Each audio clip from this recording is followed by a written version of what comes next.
Alrighty, Japan has a rich history full of interesting architecture, beautiful and soft style paintings, and associations with many wonderful food dishes such as sushi. Of course, that's not why you're listening, for as many beautiful things are associated with this island nation, few things are more recognized from different forms of media than the iconic samurai. What is so captivating about these warriors? Where were they really that much different from the knights of the European kingdoms from around the same time? We find out today the deep roots of these warriors, the history of the country that would give way to their creation, and some of the famous exploits, myths, and battles of the samurai. All that and more on another episode of The Remedial Scholar. That's ancient history. I feel I was denied critical, need to know information. Belongs in a museum, bro.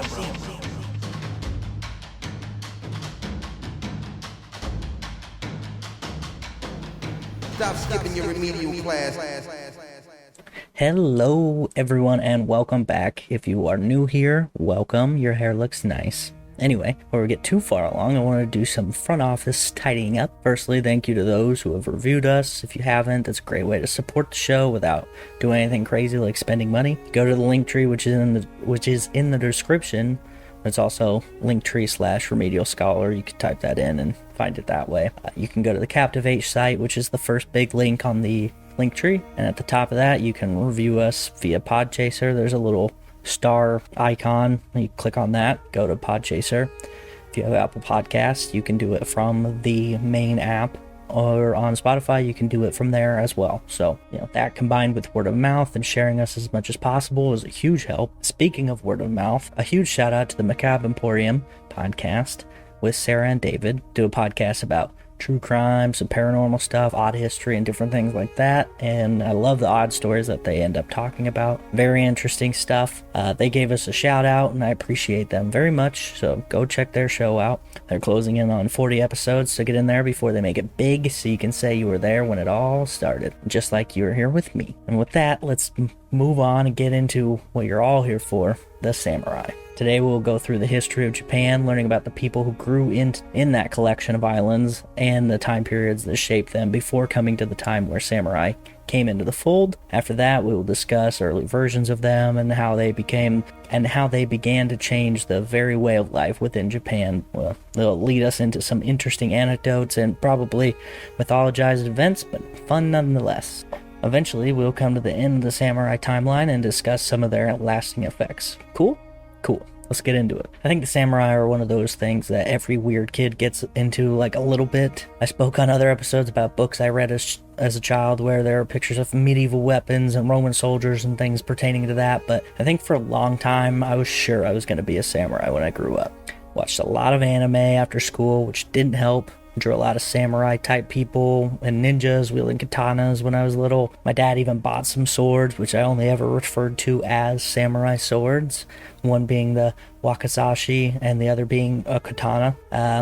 We'll learn plenty about them in a little bit, but anyway, I would run around the yard with the wakizashi because it was the shorter of the two and I was a very small child, and I would have some intense sword fights with the ghosts in my dad's yard. I also had a great imagination, and I often wonder where it went, and it makes me sad, but we are going to move on from that real quick.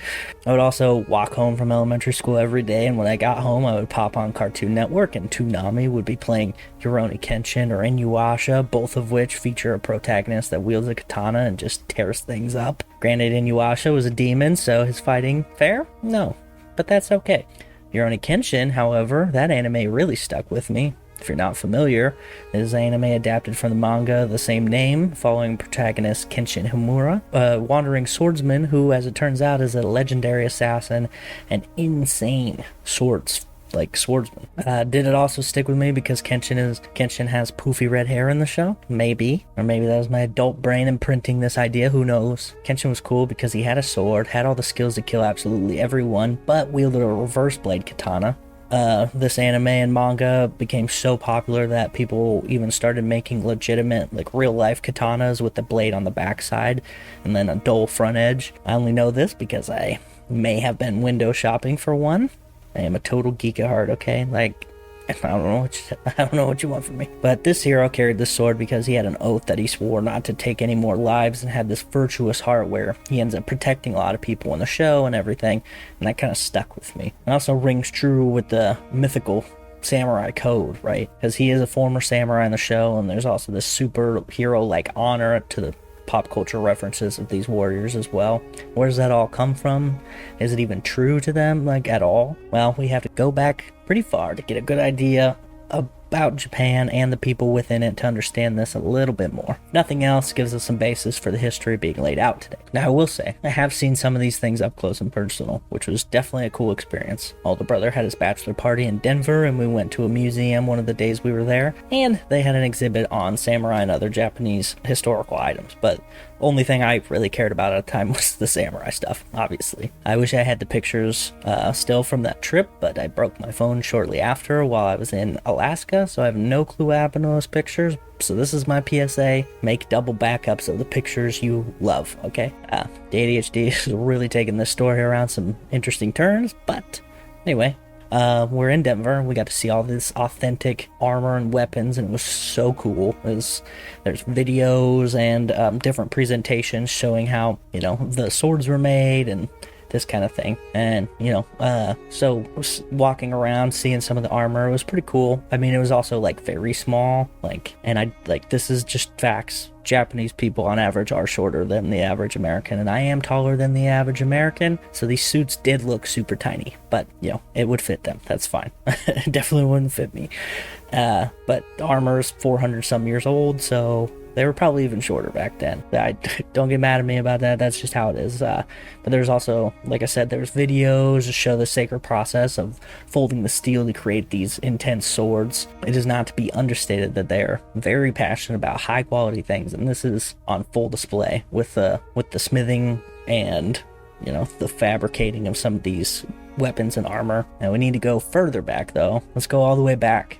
Japan has such a rich history that honestly was not available to many a few hundred years ago due to a combination of translation issues and the fact that they maintained a sovereign approach to diplomacy, which was understandable to a point. As we learned the last few weeks with piracy, not only were the waters sketchy, but a lot of the other countries were as well, and still are kind of. So going back to a period of semi-prehistory in Japan, the earliest we go back is the Jomon people, named Jomon due to the distinct rope pattern on the ceramics that are found from this time. Estimated range is as far back as 13,000 BCE to around 300 BC, which is a pretty massive range. People from this time were very much a hunter-gatherer people. Many tribes all over the archipelago of what we know Japan can be attributed to the Jomon. Over practically 13,000 years of this period, there's evidence of the transition from hunter-gatherers to the beginnings of a settled agricultural time. Now, with mainland China not being super far away, there's some suggestion that some of these changes and how they did things could have been influenced by outside forces, but the archaeology suggests that's not really the case. There is evidence pointing to the Jomon advances predating any Chinese connections that have been found so far. Now, ceramic art nerds might be curious, so we'll share this. The pots that the Jomon made were fired in bonfires or just carved from stone. There's also some thought that the Jomon left long-standing effects on Japanese history with the different advents such as metalworking, glass crafting, and even some customs regarding marriage and architecture. Now, part of the beauty, but also mystery of a prehistoric group is that, there's not a lot of information about them, but it is nice to know where they came from as we continue. The next major period is the Yayoi, which goes from 300 to 250 CE, 300 BCE to 250 CE. Now, there's some overlapping dates, forewarning, just so you know, so you're not sitting there like, hey man, it's a short time for all this to happen, but just so you know, it does overlap a little bit. It's not like they were like, we're done with the Jomon period now. We're now the Yayoi. It didn't move that way. It'd be cool if it did. So in the Yayoi, we have a bigger focus on agriculture and settling. The Yayoi is named after the area inside Tokyo where the first artifact was found by scholars in 1884. The new culture spread slowly through the islands, gaining momentum after the turning of the new millennium. Improvements of metalworking, working with different fabrics, and of course I mentioned agriculture. There's not a lot of facts that point to exactly what changed in the islands, but we do know that interactions between the people from China began in this time, and that it had a major influence on things that the Yayoi were doing. They introduced rice, which is a game changer. With rice farming, there's plenty of farming tools to be made, which is also where the metalworking really begins. Metal of this time would have been iron, and iron is a fickle mistress. Iron rusts real bad compared to the steel that would come later, so there's a lot of missing pieces to the Yayoi puzzle, but we can assume that the standard things such as axes, knives, and hooks and sickles, shovels, things like that, even more unfriendly types of metals like swords, arrowheads, all things of that nature did exist at that time. Not to say we haven't found any, they're just few and far between and in pretty bad shape when they are found. So, and an odd note, but there are bronze artifacts that date newer than the iron ones, which is a little backwards if you know most trajectories of civilizations, that it's usually bronze and then iron, and and one of the reasons why people point to outside influence via Chinese introduction within this period is because of this. As I mentioned, they were now weaving fabrics together, got some sick new threads going on, new boot goofing, if you will. Some comparison to the graves of the Yayoi and the Jomon of before yields some interesting notes that they had a noticeable difference, and that this is probably due to the fact that they had different diets, newer diets, and then, the diets that come with growing food instead of chasing it, and, that chasing your food doesn't always lead you with the fullest of bellies. So there are some records from the Chinese side of things that describe life in Japan at the time. They describe inhabitants as being pretty spaced out. This place they called Wo is broken up to different communities, but they also describe a tribute system, and potentially this could be a point to growing tax system that was fed to the queen, known as Himiko, who was able to bring the lands together after a civil war in the 2nd century CE. That's right. We get a queen pretty early on, and it was described that she used some type of magic and spirituality to maintain her leadership. There's like a lot of mystery around her specifically as well. There's also some legends that coincide with how her dynasty, I guess, would have been ran, and also some myths from early on. She's said to really have turned things around after the Civil War, both socially and economically. Chinese records taken from around a century later, so the exact details before are only suspicion based on archaeology and, what people were saying. But the Civil War itself isn't described by Japanese writings without being largely enveloped in myths, like I mentioned. And the Chinese notes really only talk about the war happening and no real firm details, because they were kind of just asking people, and they were like, yeah, we had that thing happen that one time. In the Chinese notes, there's also discussion on the diets of the Wo people at the time, eating a mix of rice and vegetables and raw fish. There's a description of early Japanese architecture where they built stilted houses with the floors raised up from the ground, which is a difference from the dug-in-style houses of the Jomon period. With the introduction of the outside world, there's also a bit of migration taking place. No, real numbers to say how many people, but scholars suggest that there was not a big enough amount to really change the fundamentals of the people already residing in the lands. They did bring the things I have mentioned, but these acted more as a boost than a total change in development. From 250 to about 538 CE, we have the Kofun period. Kofun is named after the style of burial tombs used from around these times. These large megalithic structures shaped like keyholes from a bird's eye view held many important people from the time. The continuing growth, thanks to farming and other advances, pushed the societies forward, and the people of Japan were now really establishing communities and government. This would lead to a slow unification of the entire nation. Kind of. Spirituality was still in the hearts of people. Shinto, which had been the major spiritual belief held by the people of Japan since sometime during the Yayoi period, continued in the Kofun period. Shinto is pretty interesting and reminds me a lot of indigenous spirituality of the people of North America. There's a lot of nature balance type things, which makes sense because if you rely on the wills of nature to survive, you're gonna have some reverence for it. Shinto uses different types of what are called kami to enforce these natural laws. The kami are responsible for different phenomena, and even the natural beauty of the lands. Kami is also part of something we discussed last week in the two-parter of the pirates, which is kamikaze or divine winds. These winds saved the main islands of Japan from the Mongol hordes en route to conquer them. There are shrines dedicated to the worship of Shinto, and the iconic gateways that could be seen in different locations in Japan and in media related to it are called the Torii gateways, which is often used at Shinto sites to mark the transition from a regular to a spiritual place. These are like the two columns with the stacked crossbars on top. Some feature a curved horizontal crossbar and others do not, but you know what I'm talking about. Like, they're super duper iconic. So I mentioned the slow process of unification, and this is partly due to how many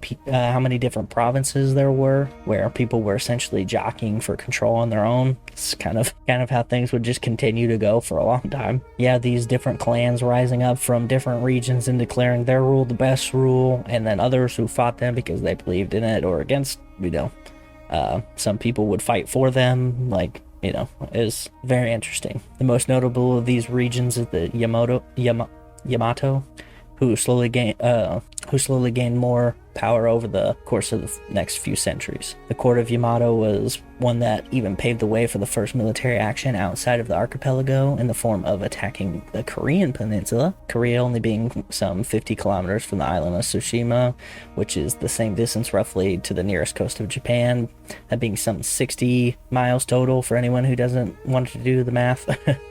That is a big distance, especially at the time, but I have mentioned that before in the Pirates episode that these people lived near the water and became very good at traversing it very quickly. Anyway, these campaigns were once said to be rousing success, but more close looks have deemed them not to be such. There's a lot of pre-World War II and post-World War II continuity changes in how the stories go, and it's probably just partly due to Japan's nature of being secluded and not a lot of external interference, so they kind of get caught up in their own narrative a little bit, maybe.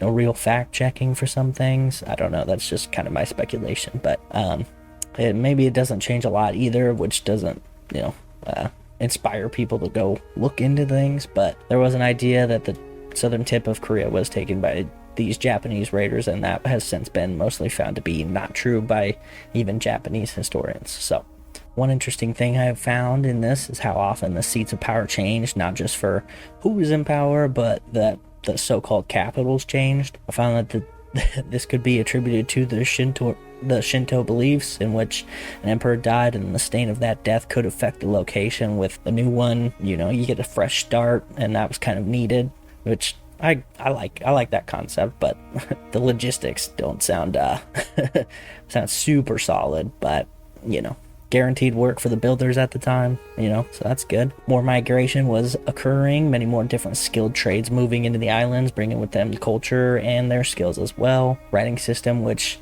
China had been using effectively to this point, also leaked into Japan and was used quite thoroughly.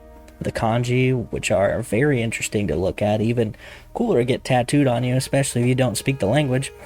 Just kidding, don't do that. In fact, don't get any language you don't speak tattooed on you. That's the safest way to not be embarrassed later when you meet somebody who does speak that language. I'm not speaking from personal experience, but I do see those those images online of somebody getting a kanji tattoo and being super confident that it means like strength or warrior or something cool, and then it actually means like frog. The kanji is a very cool writing system. I admire it, but it also makes my head hurt trying to conceptualize it as a written language. There are now an official 2,100 characters that are used for everyday things, but there are tens of thousands of different characters that can be used in non-official means. Each individual symbol has a meaning, and combining it with others creates different meanings, and so on. And when this was brought to Japan, there was no real official written language, but there was a spoken one, so Japanese is made up of these, and then a combination of other symbols to fully understand and compute the written and the spoken together. Further expanse in different agricultural avenues led to more stability, and with that meant more power by the clans that would be in power. The Yamato, as stated before, were the first of the clans to really take this spot in the 4th century. There were emissaries between nations, especially between the Korean Peninsula and the Japanese islands. So a lot of immigration through this connection. As mentioned before, there were many things that came into Japan via this method. One thing that would become a major factor and change how the people and the powers would control things. Buddhism had been slowly slipping into the country over the last few decades, but there was a major change when the king of Bakchi, which is a kingdom in the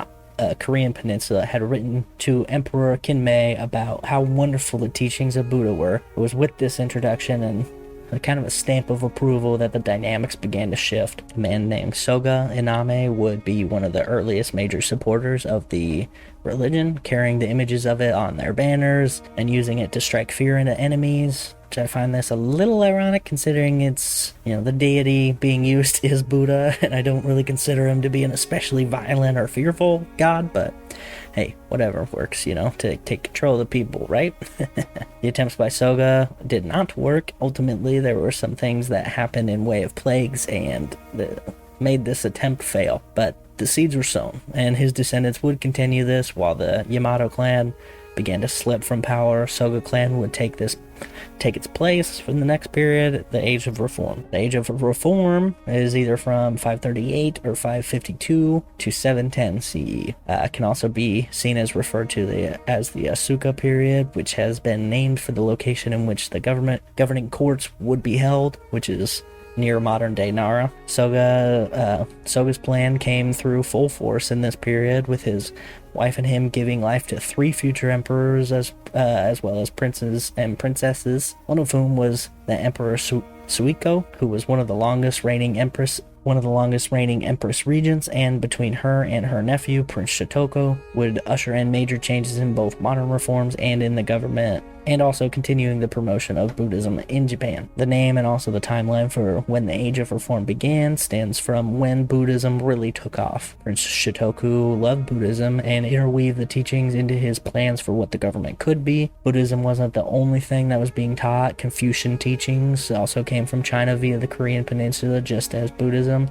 and much like Buddhism, there was a heavy focus on humanity and morality. Prince Shitoku relied heavily on the Chinese government systems to build his own. Some of the things implemented were Constitution in 604 and also ranking of the courts, which was done a year earlier. The rankings had a basis in Confucian teachings and established members of the court, and also gave visual indicators of what rank they held by what color they wore. Within the court, there was an idea of meritocracy, and combine that with the Constitution, there were responsibilities not just for the rulers, but also magistrates and the people of the regions as well. Shitoku was also supposedly the one who gave Japan the name Land of the Rising Sun, Nihon, aka Japan. The prince died in 622, and with him, the full force of what he imagined. His living descendants were killed after a few decades, and I assume it was due to his ideals being instilled in them and maybe them taking up the banner, so to speak. I think that speaks to the power that his enemies felt he had, and they were kind of scared. One of the things he did that worked well to preserve his legacy was having sent emissaries to China to learn from them and their government. So when the Soga killed the Prince Shitoku's family, they did not erase all the concepts from the lands. The Soga were killed afterwards, ordered following a coup that began to reconstruct the government again, going to a centralized government, removing private ownership from lands and distributing it from the state to those who fit certain criteria. These are known as the Taika reforms, which were instituted by Nakano Oe and Nakatomi no Kamatari, also known as Fujiwara Kamatari. This name would be the main name in power until our topic takes hold after the 11th century. Also, Nakatomi? Come on. You know what I'm saying? Nakatomi Plaza, Die Hard, follow me for a second. But in the novel, it was an American oil company. But in film, they made it a Japanese company. And this is part of American temperament in the 1980s, where we were essentially paranoid of all types of foreign powers succeeding in our stead. So the switch came to include a Japanese name because they were doing so well at the time, and securing their place in all the technologies. And the idea by different media executives was to essentially trash them whenever they could, knock them down a peg or two, I guess. I don't know. There's a whole bunch of subtle knocks at Japan, but like in that movie, but that connection caught my eye and my attention, and I wanted to include it because that's kind of wild. Anyway, I looked that up to see if that name, Nakatomi Plaza, or the company, was based off of this guy, and then I found that dark history about it. So anyway, the Nakatomi clan was very powerful at the time, and that led to this exchange to happen and establish the Fujiwara clan in its place. A lot of the things that Kamatari instilled were very much in line with Chinese methodology at the time. Land taken from owners and owned by the state, worked on by farmers, worked on by the former owners, and taxes paid upwards. Seems a little communistish, but my very limited understanding of it, right? But this is, 1100 some odd years before Marx, so maybe it's just kind of the way things were. Issues were brought forth to local dignitaries in the form of a town hall style, which would lead to an upward movement of the issue from there if those dignitaries so saw fit. Meanwhile, Korea was warring the Bakchi and the Silla, either Silla or Sia, I'm going to say Silla, along with mainland China, all struggling for control, and Japan honored the relationship between them and the Bakchi and sent warriors to help. The Bakchi ultimately fell in 663, and the Silla, gaining control of Korea, really set their future relations with Japan, and not like in a good way. Following this, and with Nakano Oe being at the helm of the nation, they retreated and decided upon not involving themselves in the conflicts of lands further away. With this, it was unified, and with the unification it evolved into a more modern version of itself. After 710 until about 794 is the Nara period, named after when the capital was in the Nara region. The capital in this time was also focused more to be a location for foreign dignitaries needing to know where to go, which would be hard when the capital's moved every time there's a new emperor. This is also important for the strength of the nation for outsiders consider. You can't exactly scare people from invading you if the knowledge of your nation is that the capital moves and things don't seem that structured. Connection from spirituality also influenced this. If you have big buildings for gods to see, then they would look more favorably on you, right? This thought kind of coincided with the fact that the Buddhist monasteries really took hold in these cities. The issue with that is that they soon held too much power and influence in the city, and the capital was moved once again after 74 years in Nara before settling in Kyoto in 794, the end of the Nara period. Other events in this period were showings of weakness within the Taika reforms. The high tax rates made too many poor people even more so, and the people who could afford them bought the belongings of those who couldn't. Buddhist temples and aristocrats also had no tax burden, which both upset the people who did as well as depleted the revenue that otherwise would go towards the government.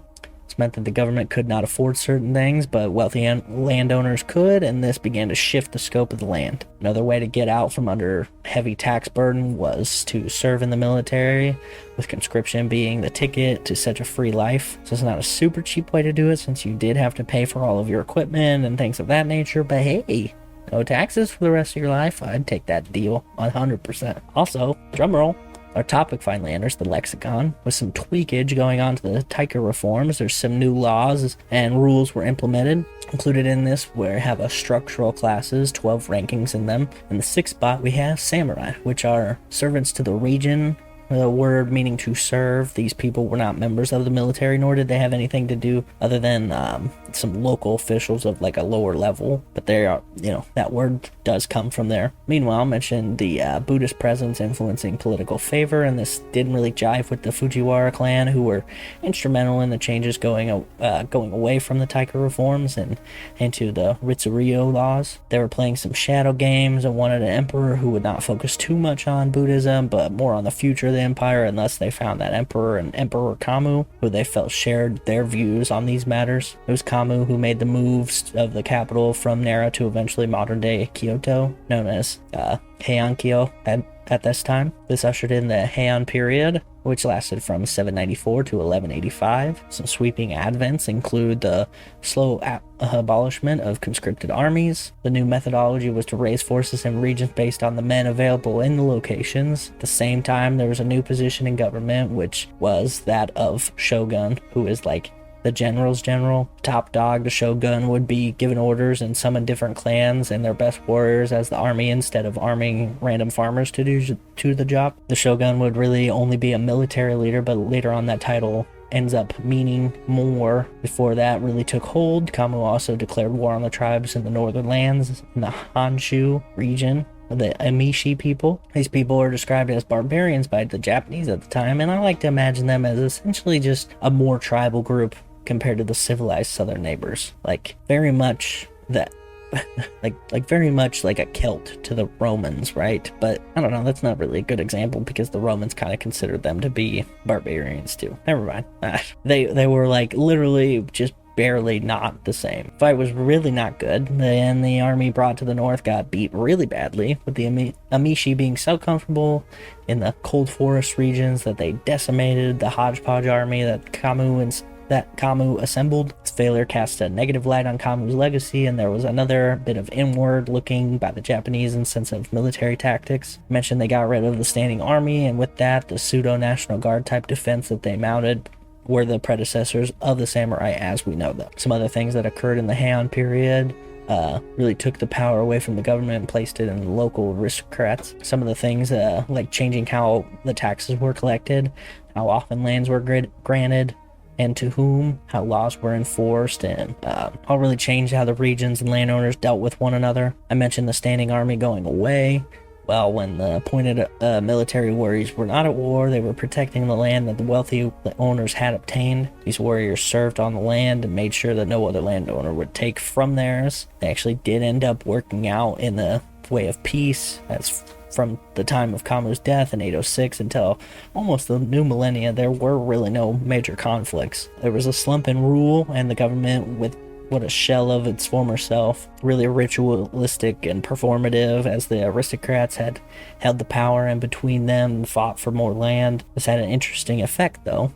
As they fought for one another, or as their men fought one another, they made their guards more powerful. Now, while that was occurring at the same time, the lower level royalty and aristocrats were annoyed with how they were footing the bills on a lot of the taxes and not getting a lot of income. The Fujiwara still had a hold on the government and were really they were really just gold lining their own pockets, while people below the lower classes really got really upset. While the rich were getting more rich, the warriors who spent their free time preparing for invasions and guarding lands by practicing different martial arts and tactics, well, they were getting annoyed, and the people who paid them were as well. In the middle of the 10th century, several groups of such men prepared for control. One led by a man named Taira Masakado ended up controlling an estimated 7 provinces with his forces. This man is considered the first real samurai and had real fight the power kind of vibes. Now his rebellion was eventually defeated, but this kind of sows the seeds in other soon-to-be samurai in the future. Another famous example is that of the Fujiwara Sumitomo. You might hear that Fujiwara name and go, hey, didn't you just say they were kind of like in charge? Well, yeah, but he defected his position, which was a charge to get rid of pirates, and guess what? He became one. That's right. The second I said pirates, you probably knew, because that happened a bunch in last week's episode, and you remember, and that's what I love about you. Anyway, yes, he was one of the pirate hunters turned pirate, leading others to help him really throw off the government in some monumental ways. Also, going back a little bit, but the Fujiwara family was so insanely connected that because of an active tactic to constantly have the children either marry the emperor's son or daughter, and instill yourself as the grandpa or father-in-law of the emperor, so your family kind of continues on. But anyway, between these two and others like them, really showed the vulnerability of the government that has no standing armies. Toward the end of the Heian period, links would soon lessen for the Fujiwara, and in the first time in over 100 years, in 1086, Shirakawa took power, and after not being born a Fujiwara, which is just wild. This meant that the strength of Fujiwara slipped, and Shirakawa was able to attempt some changes that the faltering nation could rebound, while still earning money for himself in the process. Weird tradition also became noticed with him, where he just retired, basically. There's an idea of retired emperors who would just become Buddhist monks who ran temples, but still kind of had their foot in the power door. Not new to this emperor, but this coinciding with the lack of Fujiwara made it a little more obvious, maybe. I don't know. Also, how great of an idea to retire from being emperor, go directly into another tax-free lifestyle, and one that was often donated to heavily. So these types were referred to as insei, or cloister governments. the cloister being a place in which a Buddhist worships, essentially. These guys also had some hired guards, which could also be seen as precursor to the samurai, as they fit the description of servants who protect and are paid by wealthy people. The guards combined with an influx of just really extravagant temples designed by former emperors and some weird money laundering scheme thing. I suppose the idea started off well-intentioned, but as most things, man corrupts. The wealthy former emperors also took up space in these temples, so that could otherwise go to dedicated but lower class servants of Buddha, so kind of rude. The wealthy had it coming though. Why is that? Well, as I mentioned before, they were hiring guards to protect their fancy things. These guards were essentially an extension of their wealth or power. And what do you do with the things that are extension of your power?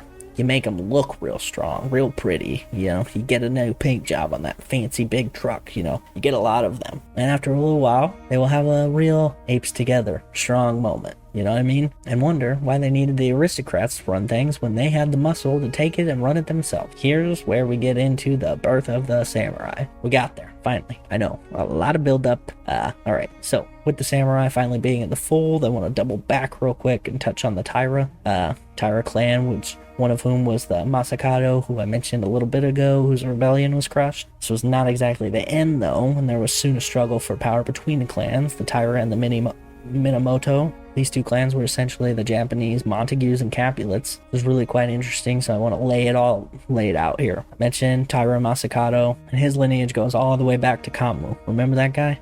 Okay, so after one of his ancestors gets anointed as Taira, who was Kamu's grandson, Masakado is great-grandson of Takamune, who is great-grandson of Kamu. Masakado starts building some power in Kanto. Real emperor, not super pumped about it. Kanto is the region in Japan where Tokyo is, and it's like like a state almost. Anyway, that's when the rebellion happens. Taira Tadatsune, who I think is Masakado's grandson, attempts to get their name back in the game in Kanto. And that's when Minamoto Yorinobu shows up. Yorinobu does his job and stops this nonsense, but this makes these feuds even stronger. So that was in 1028. Now, the Minamoto are running things in Kanto, and later on the Fujiwara are paying them. So Shirakawa comes along and they hire a Taira by the name of Masamori. This guy comes in, shows the Minamoto clan what's up, drives them out by using ships and arranging coastal fights, and they didn't like that at all. So the Taira clan beats back the Minamoto clan and holds them off until 1156. One Minamoto member even helped the Taira clan. Yoshitomo aided Taira Kiramori and betrayed his own family. I know, right? He was ordered to kill his father following a struggle, but he ended up refusing. He then later tried to stage a coup of his own, but was beaten, and the Taira continued reign supreme until 1159. That is when Kiramori decides to just start killing everybody. The Fujiwara and the Minatomo combined forces, but still could not beat the Shirakawa-backed Taira forces and what is known as the Heiji disturbances. Taira Kiramori had placed himself atop the Japanese hierarchy, not quite the emperor, but the one who the emperor was indebted to after being born into a middle-class warrior family. Kiramori was even named prime minister, his children marrying nobles, his clan gaining positions in the government while comfortably lining his pockets and those around him in different schemes and business dealings such as opening different ports and collecting from that. Meanwhile, Yoritomo, the eldest son of Yoshimoto, who helped overthrow his own clan, led to the Taira power was plotting. Yoritomo was gathering warriors, arranging treaties, and most of all biding time as the public began to slowly turn on the Taira clan. Their exuberant wealth hoarding, especially on the top ranks, even dissatisfied some of the lower ranking Taira members. For 20 years they held this power and grew their wealth beyond comparison, to others of that same time. In 1180, the Genpei War had started and the Yoritomo began his plot, and by 1182 had captured the eastern coast and was marching towards Kyoto. Taira Kiramori had a weird thing going on, and his own grandson, who was anywhere from an infant to 5 years old at the time, was appointed emperor. Well, this did not end well for him. Taira retreated to Kyoto initially, but then after some time decided to take battle to Minamoto. This culminated in the Battle of Kirikara, which was the standard for samurai battles at the time. Sides would call out their lineage and show who was who and let others know what their bloodline was in an effort to both honor their heritage but also, instill fear in their opponent potentially. They're also chosen to fight in pairs, and instead of a full-on bloodbath of chaos, these were simple duels. And the duels also meant that successful samurai could earn a spot in history for their name and thus honor. And that was the rationale why it wasn't just a full-on battle that we normally think of. The day went on like that, and the army separated at night, but Minamoto had their own plans. So, after the dark had fallen, they released a stampede of oxen bulls with their horns, with torches on fire attached to their horns, and they had them run through the camp. The honor battles were simply a distraction in order to arrange the flanking and the bulls. The Taira force would run, but then they were met with the force that they were engaged with in one-on-one fights, who then drove them into the waiting ambush force. Now, this is an estimated 5,000 Minamoto force that just decimated some 40,000 Taira strong force. Now, some estimates even drawing upwards of 70,000 dead, but that's an aggressive estimate for such a small attacking force, but pretty good tactics. This alone forced the Taira to abandon their hold on Kyoto. This was not the end of their fight, though. They made their way westward until they reached the coastline and ran out of room to go any further. They engaged in ship battles, but this was really just ship platform stage and Mortal Kombat style game where they had combat on the decks of the ships as the ground. That was their fighting ground. And then if they fell off, they died, since they were likely armor clad and very heavy. The Taira force had some trickeration, and instead of having the child emperor on board the flagship, they had him on a smaller ship. The only issue being that someone on their team ratted them out, and that ship was sunk, and the child emperor, he drowned. The Taira were defeated, throwing themselves in the water or gunning themselves rather than submitting defeat. So the Minamoto clan succeeds, beats their sworn enemy, and Yoritomo brings honor back to his family after his father double-crossed them. Yoritomo also decides that he's going to be running things from now on, implementing again a shogunate, a military government. Shogun is another name for a general, as I mentioned, of the samurai, and became named for a supreme leader after this. 1192, Minamoto Yoritomo ushered in this new period as the medieval times entered. Warrior class had now taken control.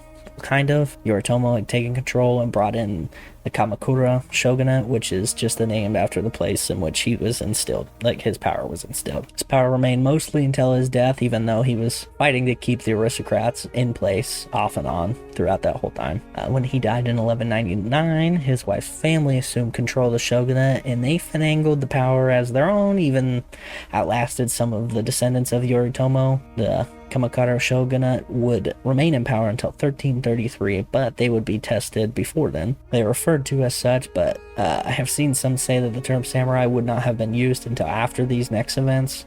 However, many do consider this to be the major first test for them and the new style of government. So in 1267, emissaries carrying a letter for the Emperor of Japan. These emissaries were those belonging to a man whose name is Kublai. Kublai Khan, as you might know, the successor of Genghis Khan or Genghis Khan. I need to do an episode on him at some point, but I think we're all familiar enough with him, with the last episode and the Mongolians to a certain degree to move forward. Also, Genghis Khan, pronounced that way because I was told it is closer to how it would have pronounced back then. It's been anglicized into a normal pronunciation. Either way, real quick, Genghis Khan was the grandfather of Kublai Khan, and he united the Mongolian tribes and began a fast-paced campaign in which he dominated pretty much everybody. He killed so many people in the conquest that trees grew back over some of the lands that reduced the carbon footprint of humans during that time. He established the Silk Road for trading through Asia and has ultimately struck fear into pretty much everybody. So his grandson's now running the show, and he wrote a letter to the Kamakura shogunate telling them how amazing he is and how good it would be if they just really submitted. The best part of the Khan army was that they didn't have to destroy you. They wouldn't,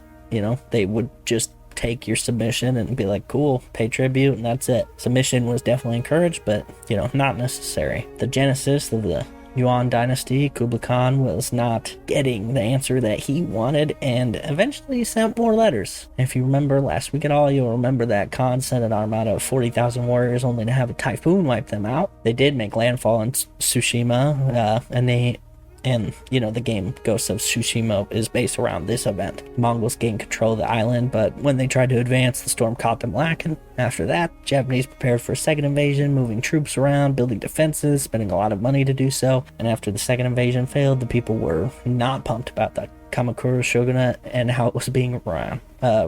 Also, kind of a shadow government of sorts, as I mentioned, the Minamoto clan kind of being pushed out by Yoritomo's in-laws, who then acted as regents for child emperors. The Mongols may have not made landfall in Japan's main islands, but they did capture one, and the losses were great for both sides. Mostly the Mongols, the fleets being destroyed back to back, but the Kamakura shogunate had lost its luster, and the nobles had decided to take their power back.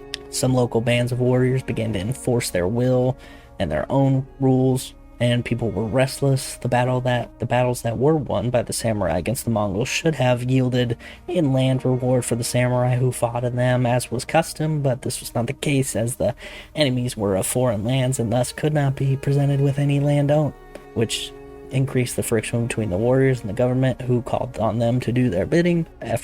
After changing emperors a few times, which would lead to the next period known as Ashikaga or Muromachi. Only a few years had elapsed since the last shogunate ended, but Ashikaga Takauji helped usher in a new one. Dogaigo had claimed the throne and had a major interest in dispelling the shadow governments that were so prevalent. I mentioned the youth emperors before, and that they were handled by regents who were the real power and often meddled far too much in for anybody to do anything substantial.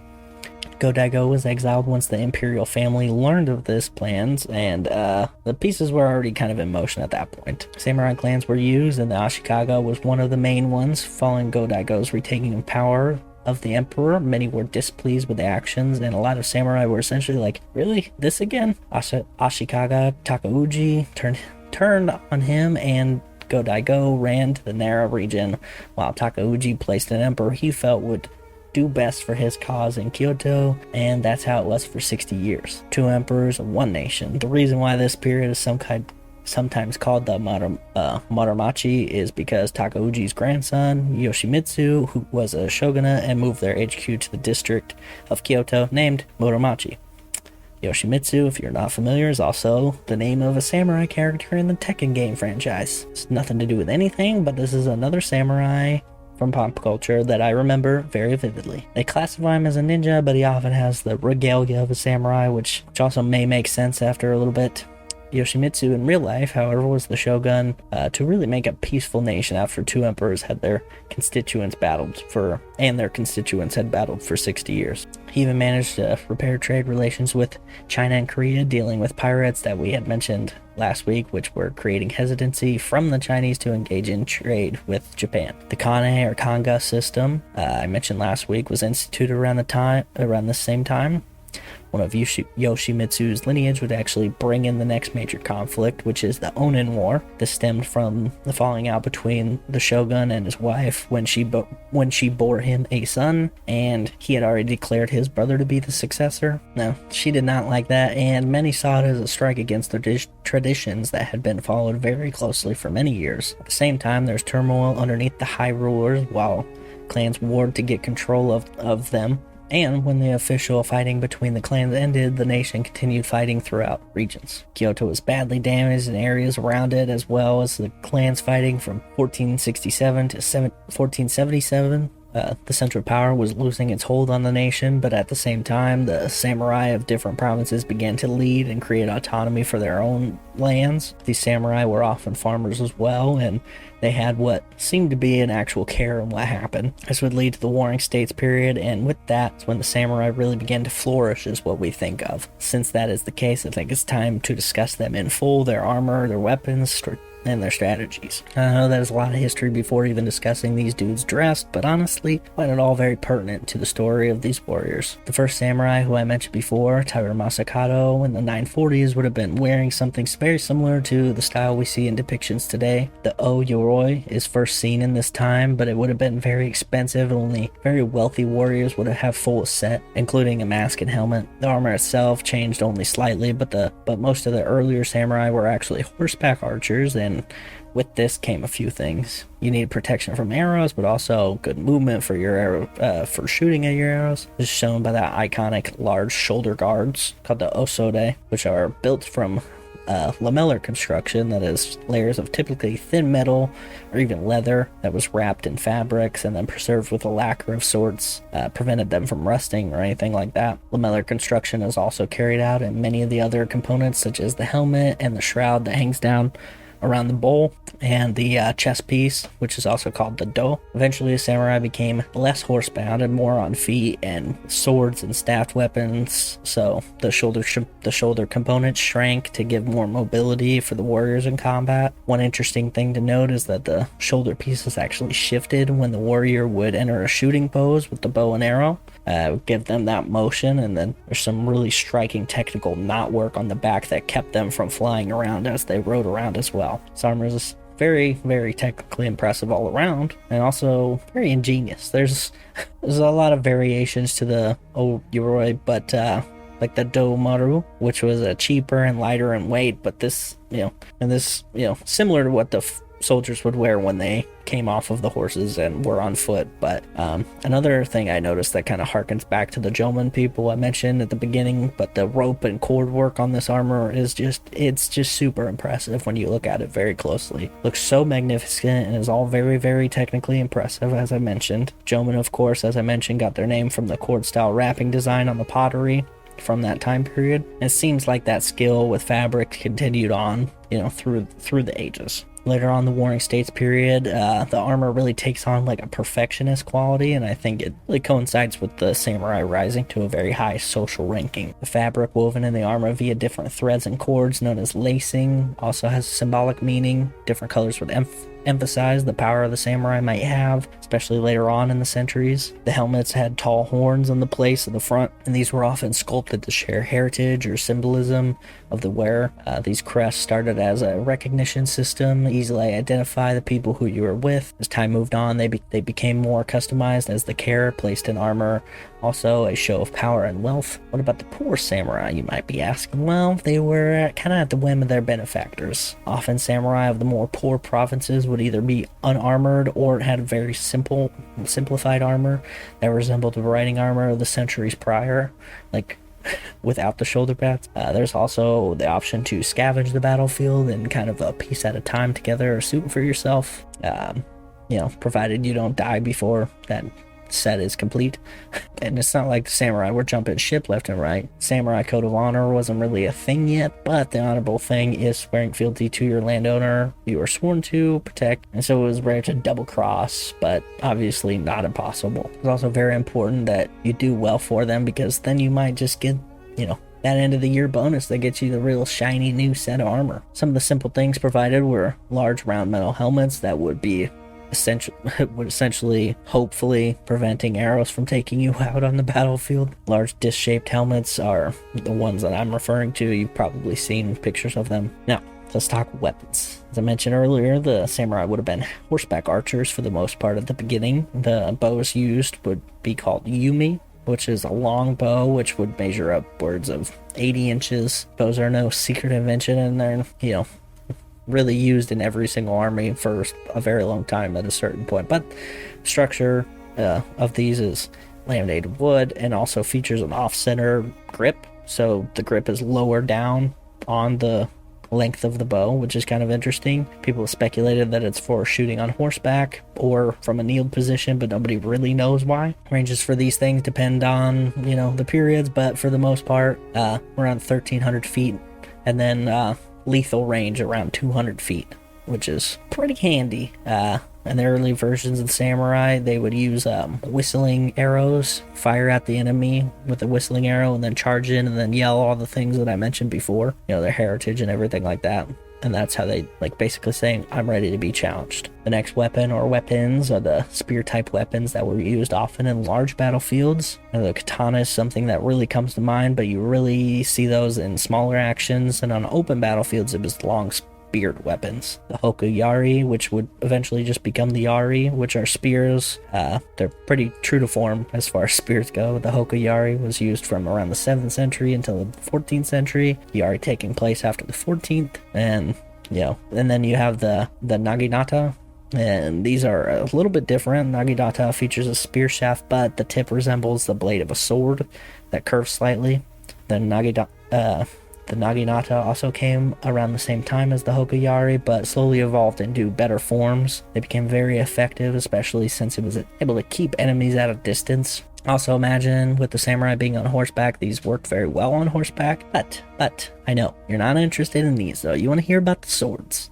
All right, I get it. Let's move on. The swords of Japanese warriors go in sections. The chakuto is a straight sword that was used from the 9th century and prior, so no real samurai would use it. The tachi, the precursor to the katana, is very similar to this, but which is very similar to the katana, but is typically longer, has a more pronounced curve, and is worn with the cutting edge facing down when slung at the waist. Tachi handle is much longer than the katana when looking at them, but the tachi would often be cut at the tang to make a katana later on, like when that was the style, when that was the popular style. The tang is the part of the metal that is hidden inside the handles. When the katana took over as popular weapon choice around the 13th to 14th centuries, the tachi was still worn by wealthy and powerful samurai to establish their stature. The tachi could be anywhere from 28 to 32 inches, usually on the longer end. When the Mongols invaded Tsushima and other parts of the nearby, some swordnists took a look at the swords that survived, which were all tachi, and viewed how their damage affected them and used this information to make a better quality sword afterwards. And these changes went in and made the katana. As I mentioned, the katana featured a less pronounced curve, but the methodology of creating the steel was also a little bit different, focusing a little more on temperatures as well as combining harder and softer steels, which increased the overall strength and rigidity, changed the weights as well. Katana was anywhere between 23 and 31 inches, so slightly shorter than the tachi, but it could vary since, like I said, they're all handmade, so that's not a perfect like factory stamped katana. I don't know what it is about these things, but I think they're some of the prettiest swords. Seeing videos of the super high quality ones, you can just see how sharp they are. The hamon, or the edge pattern that often looks like the zigzag tone at the blade's edge, also gives a really unique look to these blades. This is part of the hardening done during the crafting of these swords, making the edge of these marking the edge of the hardened sections. The hamon is actually used to distinguish blades from famous swordsmiths that are being kept track of, like papers, and like there's documents that feature the drawings and like log replication patterns of these to keep track of them when swords are sold in Japan, like to this day. The process in which the blades are made even gave it its most defining feature, which is the curve. Quenching the blades in a liquid after heating it drastically and then cooling it causes the metal to react by contorting, a specific way, and curves the blade, as well as that also leaves the hamon, or that's when the hamon appears. Both katana and the tachi feature a pairing weapon, the wakizashi I mentioned before, like super early. The wakizashi being shorter, accompanying blade, saying about 1.5 feet, if not a little bit longer, but it's got a little more aggressive of a nature to it. If you're familiar with the samurai, the whole death before dishonor type mentality they have. Well, in this effort, the wakizashi was a blade that could be used in oneself in the ritual of seppuku, or self-disembowelment, also referred to harakiri, or belly cutting. Seppuku was used by samurai as a preference to being taken prisoner or showing major opposition to something. You could also be ordered to do it, which would be a punishment of sorts. This would be a key part in Bushido, or warrior's code, when eventually introduced later on. The wakizashi itself would be worn with a larger blade to show that a person was indeed a samurai. Usefulness of the blade itself seems to stem from the practice of leaving katanas outside castles when visiting and still being able to maintain the hold on the wakizashi and bring it inside, thus keeping it, with them, but then also fighting in close quarters, such as inside buildings. So, the full armor, as well as the weapons, went through many refinements, and a lot of that development came through the Warring States period. The period is known as the Sengoku period. I mentioned it a little bit last week, as well as some today, but essentially the Warring States was a massive collection of landowners feuding with one another and using their samurai to fight against each other. I watched one video that describes the advances in armor that came towards the end of the Warring States, and were essentially as good as their armor could get with what they were fighting against, which is people armored exactly the same way that they were. It's interesting to think that at exactly the same time across the world, the Renaissance is happening. Also think it's also definitely interesting that the armor only ever evolved while fighting people within Japan or nearby. There's no crusade level trekking going on and mingling with people in different continents. Those people would come to them eventually, as mentioned last week, in the mid 16th century. When the Portuguese arrived, the only new technology that was really interested in the people of Japan was the matchlock rifles that they brought. With how savvy the people were making weapons and armor, it wasn't long before they made their own versions of these, which would be called the Tanegashima, named after the island where the Portuguese possibly introduced them. With these being more expensive and also deadly, they were used by samurai of wealth and influence the most. They made improvements on the weapons by creating covers for them so they could fire in the rain, and also adding new rifling to the barrels that would have better accuracy and punch. One thing that they did that really stuck out to me was they invented like a sort of fast reloading system, which they would call cartridges, but in reality it's a system of prepared shot, powder, and wadding necessary to reload the gun. This was most effective since the reloading of matchlock and flintlocks was after the flintlocks that came after was such an arduous process. They end up making up several varied styles with different caliber and purpose, some suited for horseback, others were essentially hand cannons. Now, the Sengoku period has no official start and end date since it's so widespread, but is typically considered over by the time the Tokugawa shogunate finishes off the last rebellion in 1615, and having begun following the events of the Onin War in 1467 to 1477. Is also at this time that we have the advent of warriors like the shinobi, who are known these days as ninjas. That's right, you didn't think I would leave out the other famous warrior types of medieval Japan, did you? Well, that's some bad news. There actually wasn't a secret order of assassins that dressed in all black and terrorized people. If you remember earlier when describing the kanji system in Japan and how there would be tells on how to read it and what it could mean might vary, well, the kanji for shinobi and ninja are one and the same, and context for knowing it means shinobi goes back to documents from around this time. It's also through these documents that we were able to decipher that the ninja were not a special secret order, but in fact were just samurai with different orders. They specialized in espionage and night attacks, but they were samurai while they were doing so. Much like other militaries have soldiers with specified tactics and missions, that was the case here, where I found it to be super interesting and almost world-breaking in a way. Looking at how much ninja content there is, so many things, including a special form of martial arts called ninjutsu, all dedicated around a premise that there is no evidence for. I know you might be thinking to yourself, exactly, no evidence. Sounds like they did their job. I appreciate that. I appreciate that thought, but it is actually quite the opposite. There are documents from the Edo period, from the samurai who fought in the Sengoku period, and who describe performing acts that would be what we typically think a ninja or shinobi would do. Even their straight-edge katanas or ninjatos is a relatively new invention coming into popular culture in the 20th century. I thought that part was especially fascinating, and I hope you do too. With 100 years and change of the Warring States happening, it was actually the effort of three men, Oda Nobunaga, who after taking over his clan from his father that had left him the clan after he died, fought others to unify the clan, and eventually the whole Ori province, and then most of central Japan. It's a pretty big deal because this is the mid 16th century and everybody's fighting at this point. Eventually the uprising continued, and Nobunaga was attacked by one of his generals while he and his clan defended the surprise attack. They defended it pretty well at first, but they eventually failed, and Nobunaga had to commit seppuku rather than fall to the hands of his betrayers. After this, Toyotomi Hideyoshi took control and continued to attempt to bring the country together, but it wouldn't be until after his death and successor, Tokugawa Ieyasu, that things would really come back together. Things did not smooth over, and eventually the final pieces of the rebellion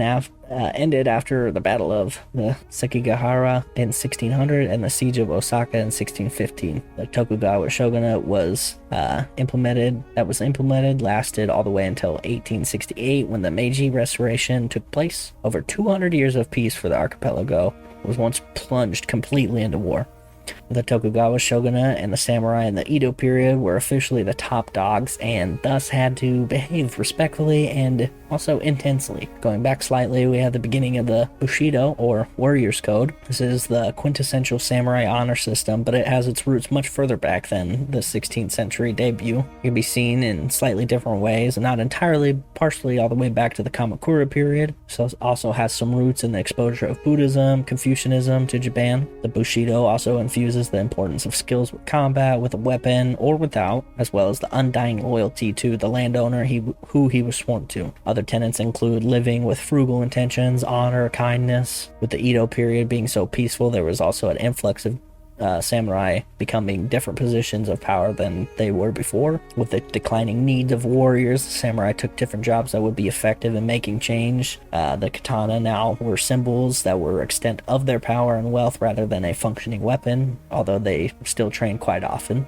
With life changing in the 18th century for most of Japan as the economy began to flourish, large urban areas expanded, and necessity of agricultural protection was a smaller focus. Samurai had been given a certain amount of money as a fixed rate, but as the economy bloomed, that money seemed less and less, and they started becoming impoverished by the 19th century. They were also left to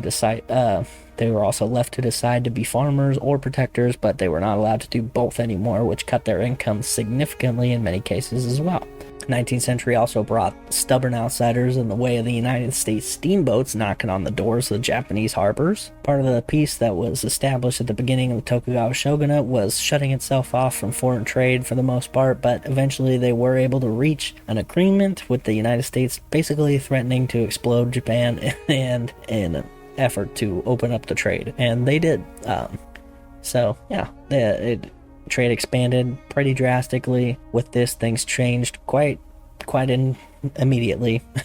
2 centuries of isolation with a major influx of trade really switched things around, and this meant major modernization for pretty much everything, but mostly the military. Several things contributed to change-ups in the government, but the biggest factor was of Japan being dominated by foreign powers as they now knew existed. The fear to thrust themselves into the modern world to make sure they could maintain their sovereignty. There were some last-ditch efforts to keep things orderly. In 1863, the shogunate ordered some samurai to travel to Paris to request the closing of a port in Yokohama, which would result in one of the coolest pictures I've ever seen. The images of this expedition where you can see samurai in front of the Sphinx in Egypt, which just holds a very odd juxtaposition of the two worlds combining. The Tokugawa shogunate ended with Shogun Yoshinobu relinquishing his powers to the emperor after a series of protests and battles in the form of the Boshin War. Japanese military had already begun rebuilding, and a standing army was brought back to quell the rebellions that followed. By 1872, conscription was reinstated, which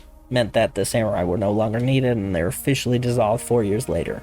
There's still a respect, and the learnings of the samurai did not disappear, but the official titles were gone and benefits with them. Even up to World War II, the term shizoku, or warrior families, was used to show respect to the families of descendants of former samurai. I know it's kind of anticlimactic, but that really is the end of the samurai, slowly dying off from peaceful times, and the officially done away with at the end of the 19th century to make way for official armies. Like I said, though, the teachings of the Code of Honor are still very much alive and taught in both class form and through media. Obviously, the media takes a lot of liberties with the expanding of myths and falsehoods, but I believe it's a good jumping off point if you want to know more about these topics. Samurai may have been told they were no longer part of society in 1876, but look at how much they are still in popular culture. Their influence is super strong. Like I said, Ghosts of Tsushima is being hailed as one of the most beautiful games as of late, and is based around samurai battle against the Mongols. It is clear that the legacy of the samurai will live on, hopefully for a long time, because it is so interesting. But with that, let's move on to the interesting facts we learned today.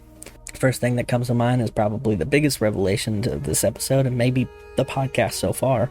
Ninjas are mostly just mythologized samurai. There were samurai called shinobi that practiced espionage and dark time tactics, but nowhere near the level that is portrayed in media, which is fascinating to me. The fact that the samurai weren't like, specific type of military, but like a type of person that got brought into a military type force is also kind of wild. Another thing I really loved learning about was their armor. Stuff is super impressive. Do we know if it could take the full brunt of a Scottish claymore? No, but it is fascinating how well it was crafted in response to the combat it did see.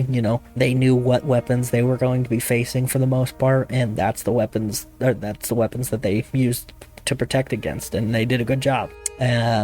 I also loved how much chaos is actually in historical Japan. The amount of clan-on-clan violence is staggering. I think mainly because of how peaceful everything seems when looking at Japan in a scaled-back lens. I believe this is true about historical look at pretty much every place, but it's funny to think of Japan as the birthplace of, Mario, anime, and Hello Kitty, and being this chaos, bloody katanas, and warring states all over. Also, don't really have anything to rant about this week, which I know, kind of wild, but other than I hope nobody complains about me butchering the pronunciations of these words.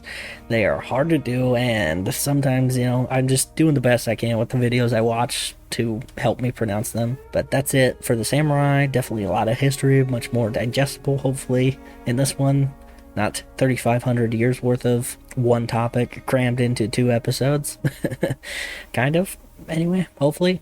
That's it. Thank you for your continued support. Thank you for reviews, ratings. Remember to share us with your friends, interact with Facebook, do all the things. Next week, we'll have some of the wild experiments done to further human advancement. Some have been helpful, some have been horrible, and we will be looking at the extremes of them next week. And that's it for today. Thank you, and we'll see you next time.